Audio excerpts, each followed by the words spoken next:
حياتك مع ربنا ابتدت من النهاردة، عشان كده ادالك الانجيل دي. رحنا انضمينا على عباس الغالي انا وهو. هو ايه اللي حصل له؟ انا ادي اول الابتداء بتاعي.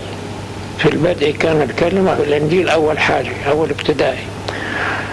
جرجس كان بيضرب عود ويروح يعمل حفلات في الافراح وفي الموالد ويسكر ويعمل حاجات كتيرة خالص ويغني. ما كانش يرتل، كان يغني، وكان يقلد عبد الوهاب ومش عارف مين الأطرش ومن ايه، ويقلد ده ويغني غناوي ويرتب غناوي وكيفه، وكان مغني مشهور. فجاء في يوم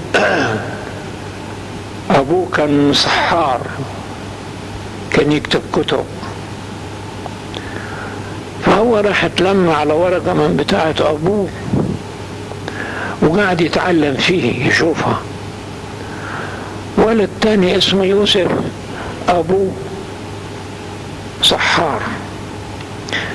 هم الاثنين اتلموا على بعض، ده سرق ورقة من أبوه، ده سرق ورقة من أبوه. هم الاثنين قاعدوا يخططوا ويعملوا فيها حاجات عشان محدش سلمهم وما يعرفوش ماسكين العملية كده وبس. راحوا هم التنين اتجنوا،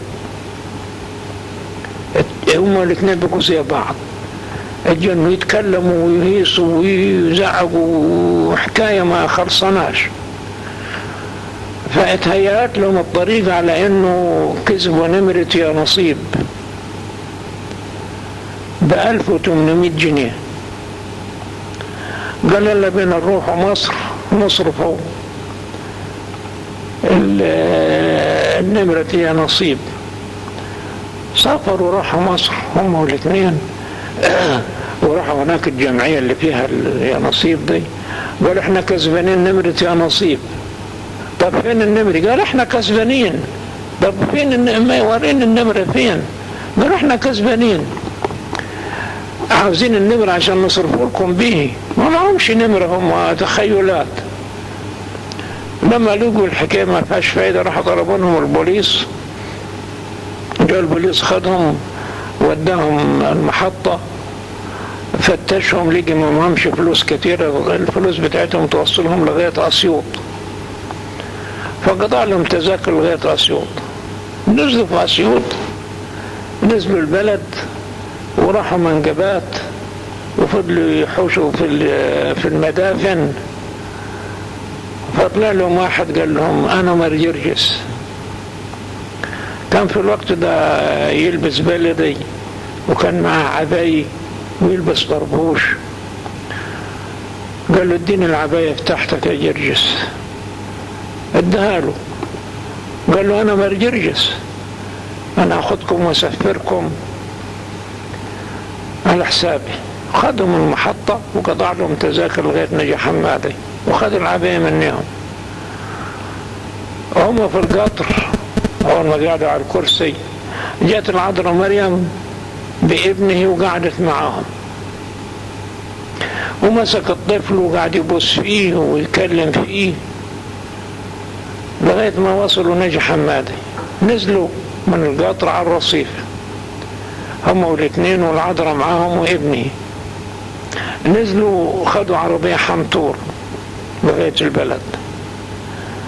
أول ما وصل البلد لما معهمش فلوس حط يده في جيبه وعايز يدفع. قالت لهم العذراء لا أنا معايا. راحت العذراء مريم دفعت الفلوس